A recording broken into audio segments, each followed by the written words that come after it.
Charlotte's Web. Chapter 13, Good Progress. Far into the night, while the other creatures slept, Charlotte worked on her web. First, she ripped out a few of the orb lines near the center. She left the radial lines alone as they were needed for support.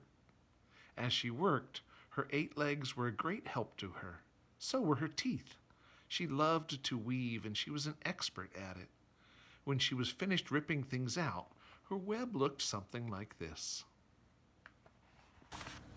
A spider can produce several kinds of thread. She uses a dry, tough thread for foundation lines, and she uses a sticky thread for snare lines, the ones that catch and hold insects. Charlotte decided to use her dry thread for writing the new message. If I write the word terrific with sticky thread, she thought, every bug that comes along will get stuck in it and spoil the effect. Now, let's see. The first letter is T. Charlotte climbed to a point at the top of the left-hand side of the web. Swinging her spinnerets into position, she attached her thread and then dropped down. As she dropped, her spinning tubes went into action and she let out thread. At the bottom, she attached the thread. This formed the upright part of the letter T. Charlotte was not satisfied, however. She climbed up and made another attachment, right next to the first. Then she carried the line down so that she had a double line instead of a single line. It will show up better if I make the whole thing with double lines. She climbed back up, moved over about an inch to the left, touched her spinnerets to the web, and then carried a line across to the right, forming the top of the T. She repeated this, making it double. Her 8 legs were very busy helping. Now for the E. Charlotte got so interested in her work, she began to talk to herself, as though to cheer herself on. If you had been sitting quietly in the barn cellar that evening, you would have heard something like this. Now for the R. Up we go. Attach. Descend. Pay out line. Whoa. Attach. Good. Up you go. Repeat. Attach. Descend. Pay out line. Whoa, girl. Steady now. Attach. Climb. Attach. Over to the right. Pay out line. Attach. Now right and down and swing that loop and around and around. Now into the left. Attach. Climb. Repeat. Okay. Easy. Keep those lines together. Now, then, out and down for the leg of the R. Pay out line. Whoa. Attach. Ascend. Repeat. Good girl. And so, talking to herself, the spider worked at her difficult task. When it was completed, she felt hungry. She ate a small bug that she had been saving. Then she slept. Next morning, Wilbur arose and stood beneath the web. He breathed the morning air into his lungs. Drops of dew, catching the sun, made the web stand out clearly. When Lurvy arrived with breakfast, there was the handsome pig, and over him, woven neatly in block letters, was the word terrific. Another miracle. Lurvy rushed and called Mr. Zuckerman. Mr. Zuckerman rushed and called Mrs. Zuckerman. Mrs. Zuckerman ran to the phone and called the Arables. The Arables climbed into their truck and hurried over. Everybody stood at the pig pen and stared at the web and read the word over and over, while Wilbur, who really felt terrific, stood quietly swelling out his chest and swinging his snout from side to side. Terrific, breathed Zuckerman in joyful admiration. Edith, you better phone the reporter on the Weekly Chronicle and tell him what has happened. He will want to know about this. He may want to bring a photographer. There isn't a pig in the whole state that is as terrific as our pig. The news spread. People who had journeyed to see Wilbur when he was some pig came back again to see him now that he was terrific. That afternoon, when Mr. Zuckerman went to milk the cows and clean out the tie-ups, he was still thinking about what a wondrous pig he owned. Lurvy, he called, there is to be no more manure thrown down into that pig pen. I have a terrific pig. I want that pig to have clean, bright straw every day for his bedding. Understand?" "Yes, sir," said Lurvy. "Furthermore," said Mr. Zuckerman, "I want you to start building a crate for Wilbur. I have decided to take the pig to the county fair on September 6th. Make the crate large and paint it green with gold letters." "What will the letters say?" asked Lurvy. "They should say Zuckerman's Famous Pig." Lurvy picked up a pitchfork and walked away to get some clean straw. Having such an important pig was going to meet plenty of extra work. He could see that. Below the apple orchard, at the end of a path, was the dump where Mr. Zuckerman threw all sorts of trash and stuff that nobody wanted anymore. Here, in a small clearing hidden by young alders and wild raspberry bushes, was an astonishing pile of old bottles and empty tin cans and dirty rags and bits of metal and broken bottles and broken hinges and broken springs and dead batteries and last month's magazines and old discarded dish mops and tattered overalls and rusty spikes and leaky pails and forgotten stoppers and useless junk of all kinds, including the wrong size crank for a broken ice cream freezer. Templeton knew the dump and liked it.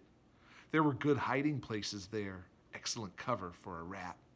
And there was usually a tin can with food still clinging to the inside. Templeton was down there now, rummaging around. When he returned to the barn, he carried in his mouth an advertisement he had torn from a crumpled newspaper. "How's this?" he asked, showing the ad to Charlotte. It says, "Crunchy. Crunchy would be a good word to write in your web." "Just the wrong idea," replied Charlotte. "Couldn't be worse. We don't want Zuckerman to think Wilbur is crunchy. He might start thinking about crisp, crunchy bacon and tasty ham. That would put ideas into his head. We must advertise Wilbur's noble qualities, not his tastiness. Go get another word, please, Templeton." The rat looked disgusted, but he sneaked away to the dump and was back in a while with a strip of cotton cloth. "How's this?" he asked. "It's a label off an old shirt." Charlotte examined the label. It said, "Pre-shrunk."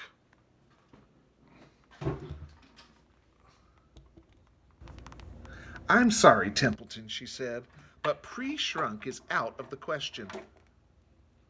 We want Zuckerman to think Wilbur is nicely filled out, not all shrunk up. I'll have to ask you to try again." "What do you think I am, a messenger boy?" grumbled the rat. "I'm not going to spend all my time chasing down to the dump and after advertising material." "Just once more, please," said Charlotte. "I'll tell you what I'll do," said Templeton. "I know where there's a package of soap flakes in the woodshed. It has writing on it. I'll bring you a piece of the package." He climbed the rope that hung on the wall and disappeared through a hole in the ceiling. When he came back, he had a strip of blue and white cardboard in his mouth. "There," he said triumphantly. "How's that?" Charlotte read the words, "With new radiant action." "What does it mean?" asked Charlotte, who had never used any soap flakes in her life. "How should I know?" said Templeton. "You asked for words and I brought them. I suppose the next thing you want me to fetch is a dictionary." Together they studied the soap ad. "With new radiant action," repeated Charlotte slowly. "Wilbur," she called.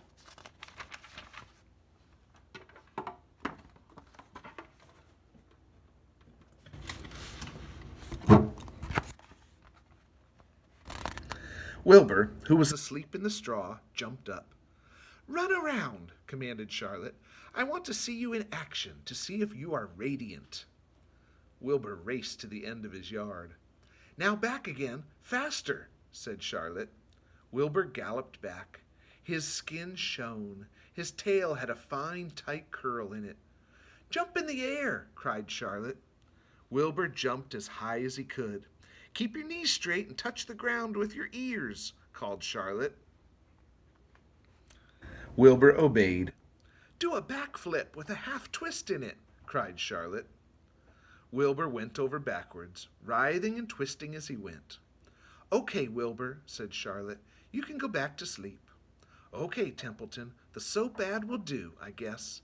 I'm not sure Wilbur's action is exactly radiant, but it's interesting." "Actually," said Wilbur, "I feel radiant." "Do you?" said Charlotte, looking at him with affection. "Well, you're a good little pig, and radiant you shall be. I'm in this thing pretty deep now. I might as well go to the limit." Tired from his romp, Wilbur lay down in the clean straw.